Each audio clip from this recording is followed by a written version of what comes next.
അവിടെ എടുത്തോ.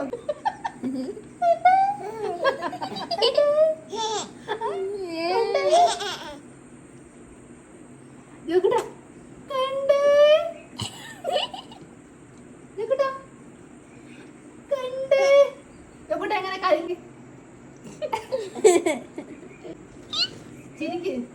ചിരിക്കണം ചക്ക. ചേച്ചിയുടെ 2 ദിവസം നിൽക്കുക, അപ്പൊ പിന്നെ ചിരിച്ചോളൂ.